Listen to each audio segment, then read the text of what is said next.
Hello friends, आज के इस वीडियो लेक्चर में PPS programming for problem solving unit number 1 के जो कि बहुत ही ज़्यादा इम्पॉर्टेंट क्वेश्चंस हैं विद आंसर और ये यूनिवर्सिटी एग्जाम में बार बार पूछे जाते हैं, उन क्वेश्चंस को मैं लेके आया हूं और उनके आंसर्स को भी मैं इस वीडियो लेक्चर में आपको बताऊंगा। हर यूनिट से मैंने 5 to 6 क्वेश्चन को पिक किया है। तो अभी जो हम फर्स्ट वीडियो यहाँ पे मैं बना रहा हूँ वो हमारा यूनिट नंबर 1 से रिलेटेड है और हर वीडियो लेक्चर में मैं 1 से 2 क्वेश्चन इसमें डिस्कस करूंगा। तो अगर आप इस चैनल पे न्यू हैं तो इस चैनल को सब्सक्राइब कर लें, वीडियो को लाइक करें, शेयर करें, कमेंट करें, जिससे ये वीडियो अधिक से अधिक लोगों तक पहुंच सके। ये हमारा फर्स्ट क्वेश्चन है, draw the block diagram of computer system, explain it's component in detail. ये क्वेश्चन ऐसा है जो कि बार बार यूनिवर्सिटी एग्जाम में पूछा जाता है, तो ये बहुत ही ज्यादा इंपॉर्टेंट क्वेश्चन है। इसमें आपको एक तो ब्लॉक डायग्राम बनाना होता है। पहले मैं ब्लॉक डायग्राम के बारे में आपको बता देता हूं। इसमें आप एक तो इनपुट यूनिट के लिए एक बॉक्स बनाएंगे और एक आउटपुट यूनिट के लिए बॉक्स बनाएंगे और ये मिड वाला सीपीयू है, सेंट्रल प्रोसेसिंग यूनिट। इसको ये 3 पार्ट में डिवाइड करते हैं, एक तो ALU arithmetic and logic unit, control unit and memory unit. तो ये डायग्राम आपको बनाने के बाद इसको एक्सप्लेन करना होता है। तो यहाँ पे जो फर्स्ट हमारा कंपोनेंट है इसका, दैट इज इनपुट यूनिट। तो इनपुट यूनिट बेसिकली होती क्या है, कोई भी अगर ह्यूमन अगर यहाँ पे है, अगर वो human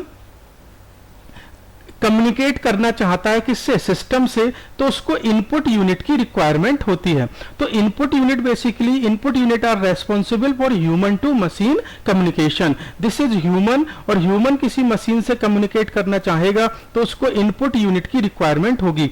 bye using input unit a user can enter data, data को ये इनपुट करा सकता है एंड प्रोग्राम्स को इनपुट करा सकता है in the computer system for processing. अब इसके एग्जाम्पल हैं कीबोर्ड, माउस, जॉयस्टिक, माइक्रोफोन और स्कैनर, ये इसके एग्जाम्पल हो सकते हैं।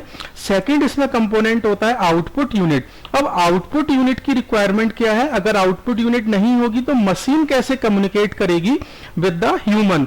तो output unit are responsible for machine to human communication. This is the process of producing result from the data for getting useful information. देखिए इंफॉर्मेशन क्या होती है, आफ्टर प्रोसेसिंग, प्रोसेस किसने किया, कंप्यूटर सिस्टम ने, और डेटा किसने इनपुट कराया, यूजर ने, चाहे वो in the form of program हो या कोई इनपुट डेटा हो सकता है in the form of text, picture, audio, video. तो इसको प्रोसेस करने के बाद जो आउटपुट जनरेट होता है वो आउटपुट यूनिट के थ्रू ही शो होता है। तो आउटपुट यूनिट के एग्जाम्पल हो गए मॉनिटर, प्रिंटर एंड प्रोजेक्टर। इसके बाद थर्ड कंपोनेंट है सीपीयू, जिसको हम बोलते हैं central processing unit.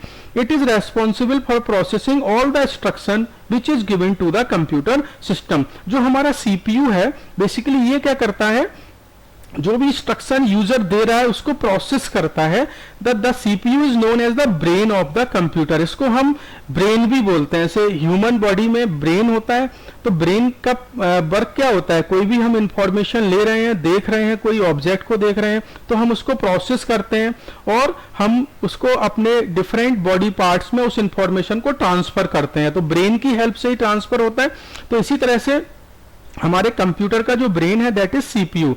Without the necessary action taken by the CPU the user can not get the desired output. हमें आउटपुट भी कौन प्रोवाइड कर रहा है, आफ्टर प्रोसेसिंग सीपीयू ही प्रोवाइड करता है। तो सीपीयू को फर्दर डिवाइड करते हैं इनटू 3 पार्ट्स में।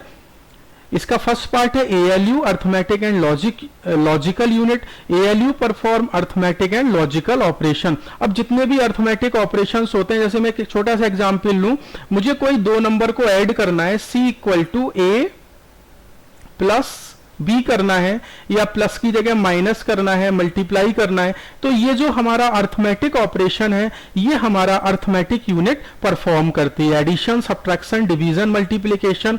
इसके बाद लॉजिकल यूनिट हमारे लॉजिकल ऑपरेशन को परफॉर्म करती है। जैसे मुझे 2 नंबर हैं ए और बी और उसमें मुझे रिलेशनशिप चेक करनी है कि वो नंबर लेस देन है बी से, ए इज लेस देन बी, तो इसको हम कह सकते हैं लॉजिकल ऑपरेशन। तो लॉजिकल यूनिट इसको कैरीड आउट करती है, लॉजिकल ऑपरेशंस को, और अर्थमेटिक यूनिट हमारे अर्थमेटिक ऑपरेशन को कैरीड आउट करती है। नेक्स्ट पार्ट होता है इसी का, सीपीयू का, CU control unit. The control unit control all activities perform in computer system. इसको आप एज अ मैनेजर भी बोल सकते हैं. इसका काम होता है मैनेज करना डिवाइस को. तो it tells the logic unit, memory unit, input and output device how to handle the program और इंस्ट्रक्शन इन प्रॉपर वे, कि हम कोई भी इनपुट इंस्ट्रक्शंस दे रहे हैं तो उसको कैसे हैंडल किया जाएगा प्रॉपरली, कौन सा इंस्ट्रक्शन हमारा सीपीयू को जाएगा, कौन सा इंस्ट्रक्शन हमारा मेमोरी में जाकर स्टोर होगा, कौन सा इंस्ट्रक्शन हमारा आउटपुट यूनिट पे जाना चाहिए, वो हमारा कौन डिसाइड करता है, सीयू कंट्रोल यूनिट डिसाइड करता है. तो ये इंस्ट्रक्शंस पास करता है बाय थ्रोइंग द सिग्नल्स, ये सिग्नल ट्रांसफर करता है टू द डिवाइसेस. नेक्स्ट है हमारा मेमोरी यूनिट.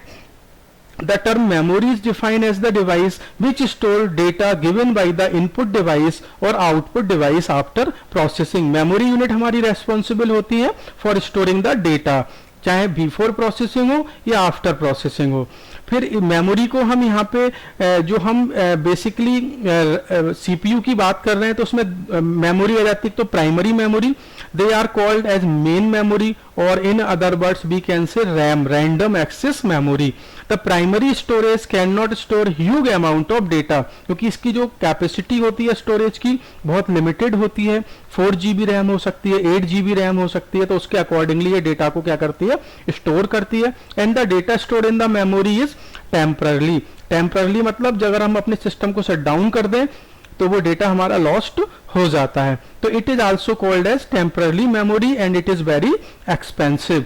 तो प्राइमरी मेमोरी में हम रैम को यहाँ पे बताते हैं और रोम को भी बता सकते हैं. बट रोम क्या होती है, रीड ओनली मेमोरी होती है. तो उससे हम केवल रीड कर सकते हैं, राइट नहीं कर सकते. रैम से हम रीड राइट ऑपरेशन दोनों ही परफॉर्म कर सकते हैं. सेकेंड टाइप ऑफ मेमोरी है रजिस्टर मेमोरी.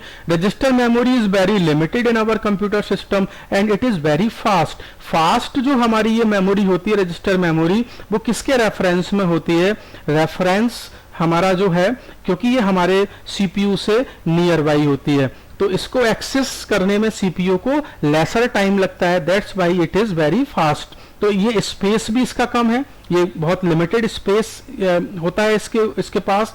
बहुत कम डेटा हम इसमें स्टोर कर सकते हैं, लाइक कुछ नंबर्स ही हम इसमें स्टोर करा सकते हैं. And it is very expensive memory. तो दिस इज ऑल अबाउट हमारा जो फर्स्ट क्वेश्चन था उसके बारे में ये डिस्कशन था. इस क्वेश्चन को आप अच्छे से कर लें, यूनिवर्सिटी एग्जाम के हिसाब से ये क्वेश्चन बहुत ही ज्यादा इंपॉर्टेंट है. Thank you for watching this video.